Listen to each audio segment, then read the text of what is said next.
자, 오른쪽에 보면 3 해가지고 뭐가 나왔어요? 동시행항변권이 나왔어요. 자, 이원부담 끝내고, 자, 동시행항변권 가네.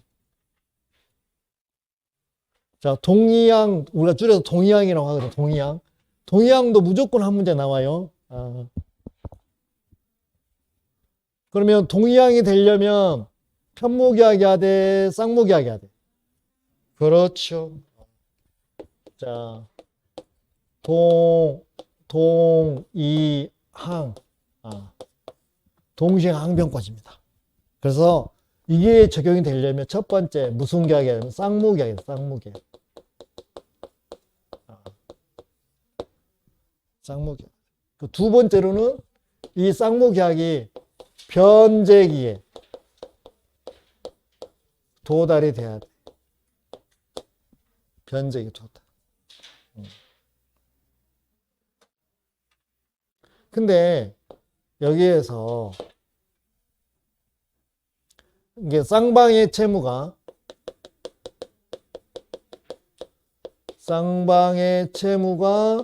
변제기에 도달이 돼야 된다는 얘기잖아요. 근데 여기에서 선이행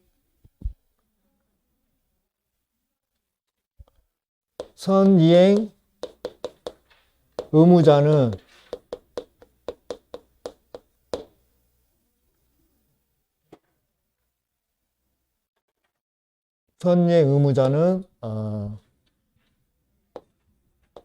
동의항을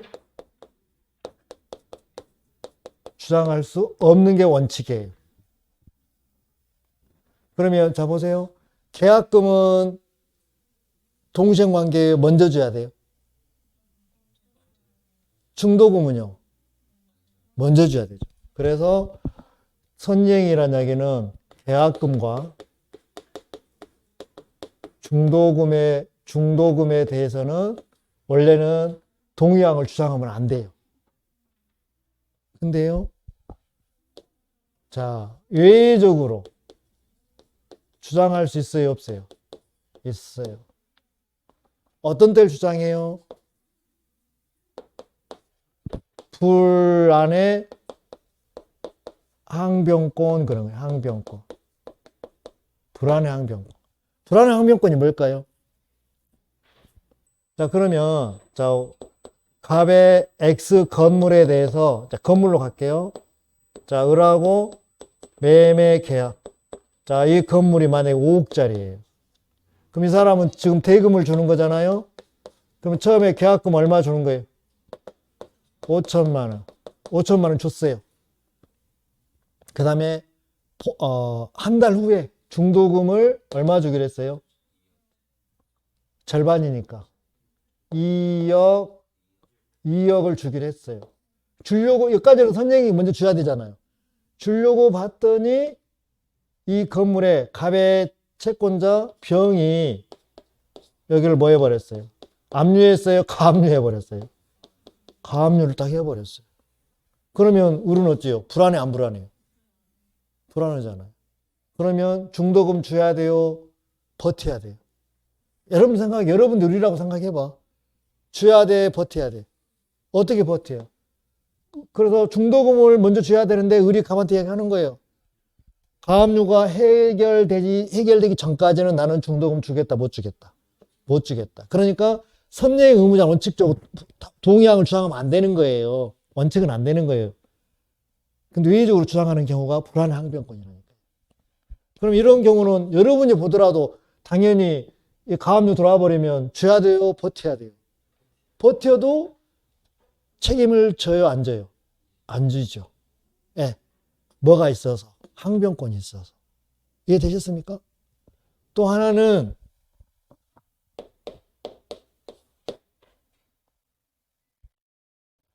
뭐냐면, 자, 중도금 지체 중에 잔금 지급 기간이 뭐가 돼버렸어요? 도래가 됐어요. 그럼 이런 경우잖아요. 이렇게 시간 순서 보면 이때 뭘 주고 계약금 줬어요. 이때 중도금 안 줬어요. 그리고 이때 잔금이 와버린 거예요. 잔금은 무슨 관계예요? 동의한 관계란 말이에요. 이렇게. 그러면 지금 5억이면 5천은 줬을 거 아니라고요. 그 문제가 없죠. 여기까지는. 그럼 여기서부터 여기까지는 지금 줬으니까 여기는 문제가 있잖아요. 그럼 중도금 얼마에? 2억에. 여기까지 안 준 기간 뭐 붙여야 돼요? 이자 붙이는 거죠. 그러면 잔금 얼마예요? 여기서 2억 5천. 2.5. 그러면 이렇게 토탈은 얼마예요? 뭐 4억 5천이요? 이놈이 5천 줬는데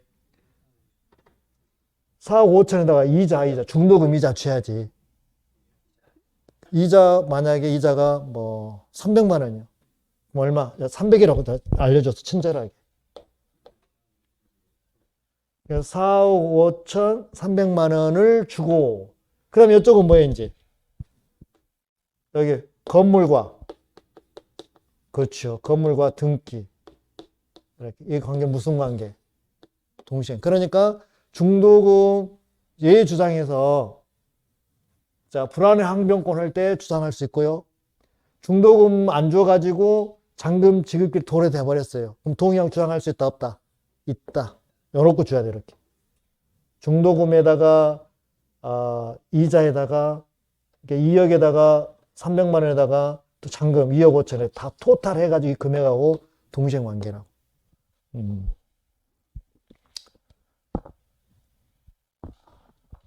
그 다음에 2번 원칙은 주장하는데 못하는데 그래서 자 외적으로 주장하는 거 이 경우를 많이 물어봐요.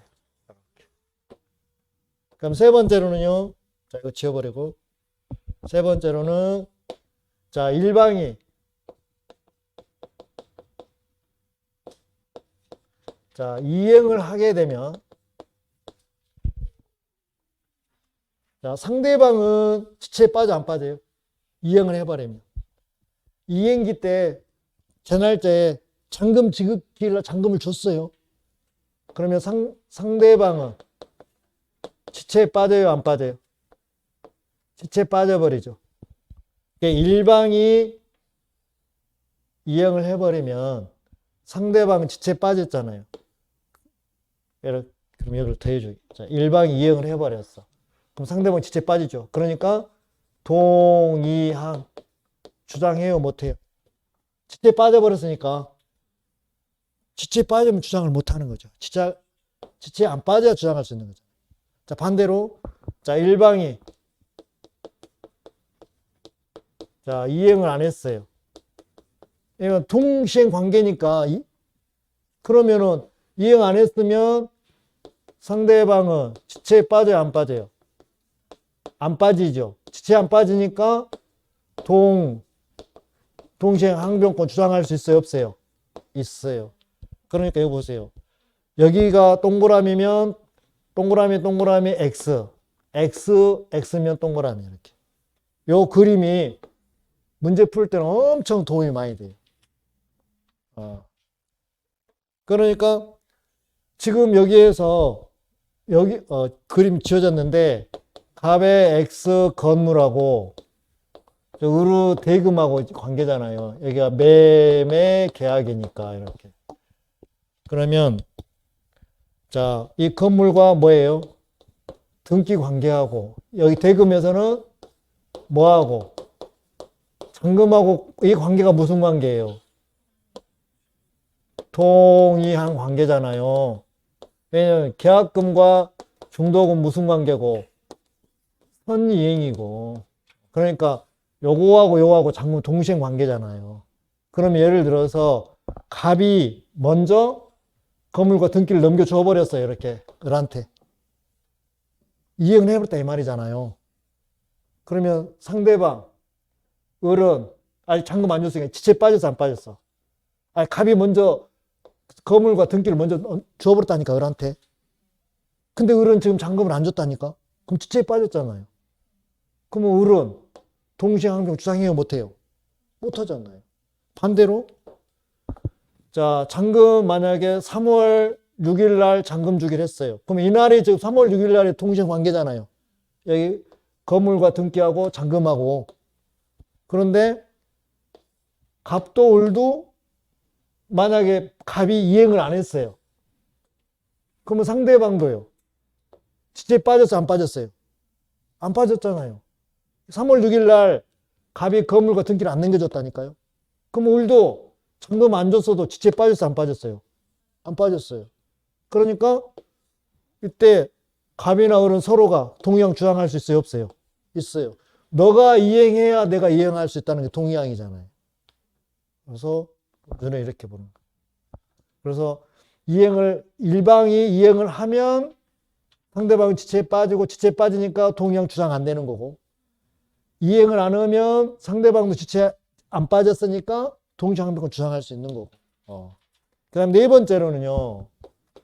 자, 우리가 실무상 보는, 실무상. 재판상 보는 거예요. 재판상. 실무상은, 자,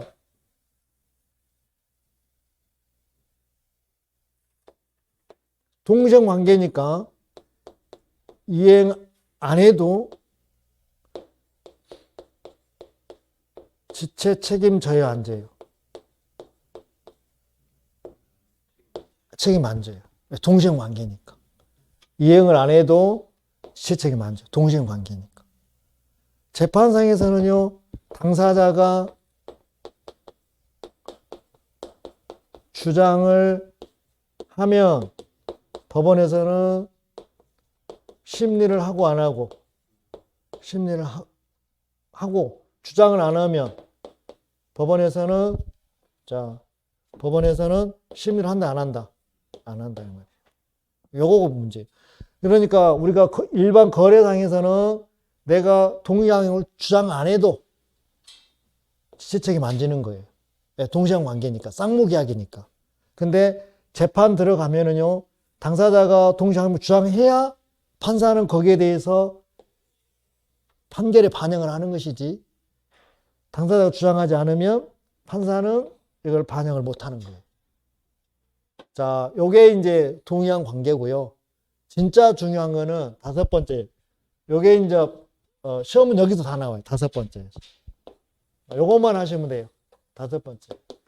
자, 쌍무계약은 다 동시행 관계예요. 근데 쌍무계약 중에서 동시행 항변권 안 되는 거 딱 다섯 개가 있어요. 요것만 하는 거예요. 요것만. 동의항 안 되는 것. 이게 시험 문제. 별표 3개 하시면 돼요. 이렇게. 근데 우리 중학교 다닐 때 담임 선생님 있잖아요. 이분이 성이 사시고요. 이름이요. 경토예요.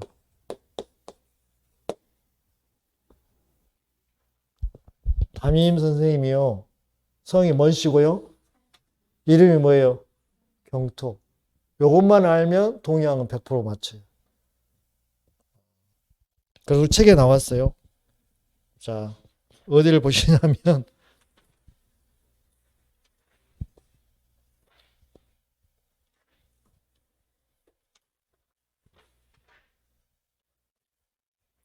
자, 419쪽에 그 박스에서 1번은 동시행항변권 인정되는 경우 있잖아요. 자, 여기는 지금 13개만 나와 있는데 여기다가 곱하기 3 하면 돼요. 그러면 13 곱하기 3 하면 몇 개요? 39개. 고놈을 하시겠습니까? 아니면 여기 안 되는 경우, 부정되는 경우 6개만 하겠습니까? 우리는 다 하면 좋아요. 근데 우리 시간이 없잖아요. 그래서 안 되는 경우에 이 5개만 하면 돼요. 5개. 여기가 지금 6개로 나와 있는데 2개가 중복이 되거든요. 그것만 하시면 돼요. 419쪽입니다. 419페이지. 419페이지 보면 1, 2, 3, 4, 5, 6, 6개만 하는 거예요. 이런 가지고 물어봐요. 계속 시험 문제, 시험에서는. 동시행항변권이 한 문제 나오는데 문제 나왔다면 이런 가지고 물어봐요. 지금까지. 예. 그러면 자 설명할게요. 담이 뭐예요? 담보물 설정했잖아요. 그러면 저당, 근저당 설정했어요. 저당이나 근저당을 뭐 했다고? 설정을 했다고요. 그럼 설정하고 뭐까지 합니까? 등기까지 해요. 왜 저당, 근저당 설정했어요? 은행에서 무엇을 빌렸기 때문에? 돈을 빌렸기 때문에 근저당 설정한 거잖아요. 그죠? 그러면 그런 거예요. 자, 돈을 갚고 나서 이거 정리해 달라고 청구를 해야 돼요. 이거 청구해야 돈 준다고 해야 돼요. 그렇죠. 갚고 나서 이거 정리해 달라고 해야 되는 거잖아요. 이게 동생관계가 아니라고요. 여기가 채권 있잖아요. 먼저 돈을 먼저 갚고 말소해 달라고 해야지. 이거 말소해야 나 돈 갚는다고 하면 안 된다니까요. 그래서 담보는 동생관계예요. 선행이에요. 선행이라고. 이해하셨죠? 그 다음에 임은 뭐냐면 임차권 등기 명령이라고 있어요. 등기 명령이라고. 법원에서 하는 거예요. 어떨 때 임차권 등기 명령을 때리나요? 자, 주택에 한해서, 주택의 임대차에 한해서, 자, 이거는 주택을 인도받고 동사무소에 가서 주민도 전입신고하면 다음날 0시부터 대항력이 생겨요. 근데 이사는 가야 되겠는데 임대인이 보증금 내줘요, 안 내줘요? 안 내줘요. 내가 짐 빼는 순간 나의 대항력이 날아가 버려요. 전속요건이니까. 그래서 이사도 못 가고 보증금도 안 주니까 아주 난처하잖아요. 그러면 이 사람은 고민할 필요 없이 이 주택에 소재하는 지방법원에 가가지고 임차권 등기 명령을 신청하는 거예요. 법원에다가. 그러니까 판사가 서류 검토를 하는 거예요. 하자가 없어요. 그러면 법원에서 명령을 때리는 거예요. 어디다가 때려요? 그래요. 등기소에다가. 그러면 그 주택 소재지 등기소 명령을 때리면 등기소에서 등기관이 이 명령을 받고 주택에다 뭐 해버려요? 임차권 등기를 해버려요. 그러잖아요? 그러면 원래 임대인들은 등기해줘요? 안 해줘요? 원래 안 해주잖아요. 그 법원에서 명령을 때려가지고 등기를 해버렸다 이 말이죠. 그러면 임대인은요, 요거 말소되어야 내가 보증금 내준다고 하면 안 되는 거라고요. 먼저 뭘 내주고 보증금, 임차인한테 보증금 내주고 나서 이걸 말소자를 청구해야 된다고. 동생관계요, 먼저 해야 돼요. 보증금 먼저 내줘야 돼요. 그 선행이에요. 그 다음에 자, 이 방금은 주택에 대해서 했지만 또 상가 임대차에서는요, 뭐가 있냐면 권리금이 있어요. 권리금. 권리금은 임대인이 줘요? 새로 들어올 임차인이 줘요? 그렇죠. 새로 들어올 임차인이 권리금을 내놔야 되는 거예요. 그러잖아요. 그럼 권리금은 동생관계에 먼저 줘야 돼요. 들어오고 나서 줘야 돼요? 들어오기 전에 줘야 돼요? 들어오기 전에 줘야 되는 거예요.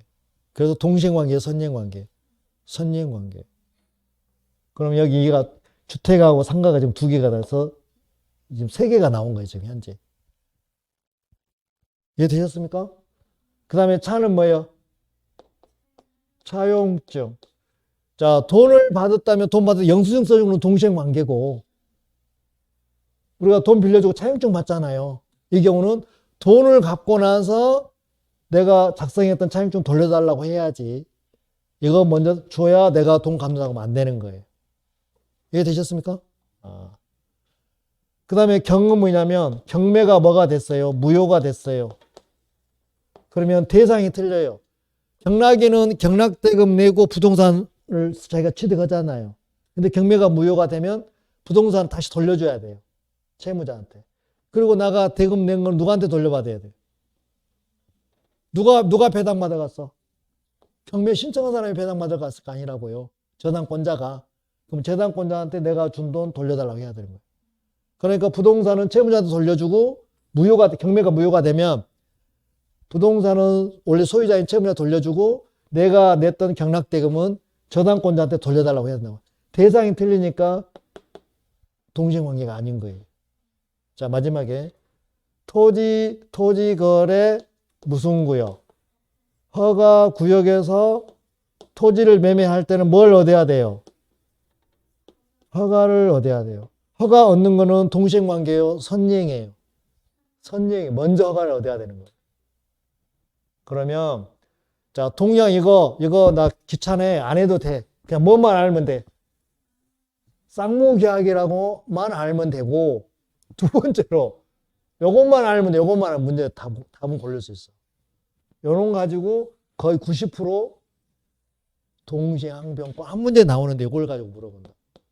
이해하셨습니까? 이해가 돼야 내년이 와요. 이해가 안 되면 내년이 안 옵니다. 이해가 안 가면 내년이 안 와요. 아시겠어요? 그래서 거기 2번이 거기다 별표 3개를 해요. 다 몰라도 좋아. 이놈 하나만 알면 돼. 2번만. 타임선 이름이 누구다고요? 차경토라고. 이것만 하시라고. 이것만. 지금 범위를 줄여주는 게 제 임무예요. 여러분들한테. 줄여줘야 되잖아요. 그리고 한 장을 넘기면 제3자를 위한 계약은 오늘 여기 못 들어가요. 여기까지 하고 지금 10시 15분이니까 오늘 여기까지 하고 3자를 위한 계약하고 해제하고 그 다음에 강론에 가서 이제 매매 일부 하는 다음 주에. 그래서 지금 계획 한 3주에 걸쳐서 계약법을 마치려고 하는데 될란가 모르겠어요. 일단 해보니까 해보고 안 되면 뭐 4주까지도 생각할 수도 있고요. 자, 오늘 여기 수업 마치도록 하겠습니다. 자, 수고하셨습니다.